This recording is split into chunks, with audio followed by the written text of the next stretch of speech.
Morning to everyone. So, so today we are just going to study one-year functions. Okay. So first of all, just concentrate on this. So this is basically in engineering. Okay. So these particular orbitals are sp2 orbitals. So however, these sp2 orbitals are not a particular orbital which are particular isolated atom have. Okay. So such kind of orbital basically occurs when atomic wave function overlaps. So in this case also we can see that when we are just bring this particular carbon atoms very closer to each other. So on that case, this particular atomic orbital hybridized to form an sp2 orbital. Okay, these sp2 orbitals and these are pz orbitals. This particular pz orbital is sp2 orbitals. So even we can see that this particular uh, orbitals has been centered to its lattice sites. Okay, so each atomic orbital has been centered to its lattice site. However, these atomic orbitals are the hybridized atomic orbitals.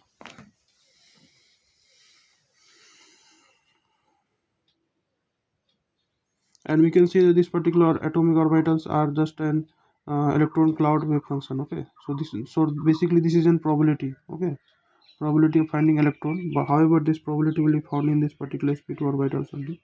So electron can be at here, can be at here, can be at here in this way. Okay, similarly in case of this pz orbital also, electron can be somewhere in this orbital. So in this way things were going on. Now we can see that if an electron is at here, so it can tunnel to its nearest neighbor sites only. Okay, just tunnel to its nearest. However, it can't tunnel directly to this particular lattice site because we can't see any kind of uh, atomic orbital between these two both lattice sites. Okay, and if suppose we can say that if there is some kind of things that if an electron at this particular lattice site will jump to this particular lattice site, for that there should be some kind of probability cloud. Okay, that is some kind of balloon at here also between these two lattice sites. So this type of things are not present. Okay, so we can say that electron can jump from this lattice site to this and this because of this probability cloud.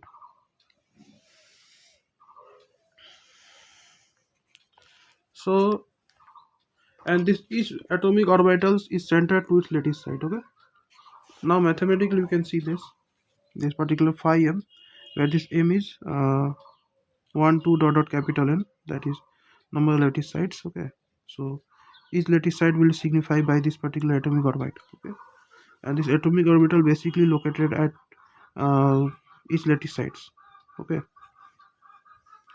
now you can see this also phi m h and phi m is equals to epsilon, and this one is phi n h phi m is equal to minus t conical delta n comma m plus minus 1.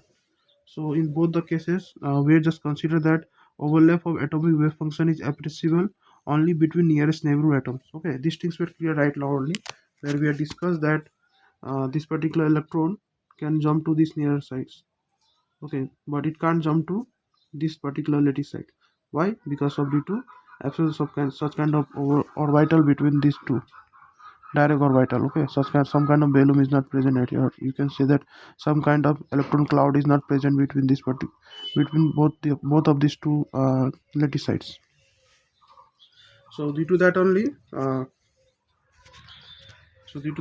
we can consider this both. We can assume these two both. Okay,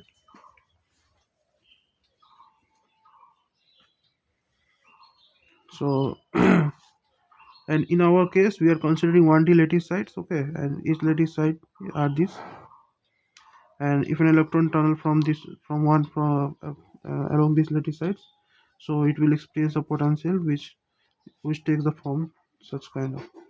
Okay, so I hope things were clear to you.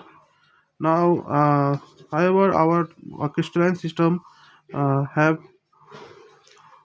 lattice sites, and each lattice sites have these atomic orbitals. Okay, so considering this whole system together, we will consider this particular wave function. This particular wave function will be a wave function for a whole crystalline system. Okay? So any kind of information of a crystalline system will be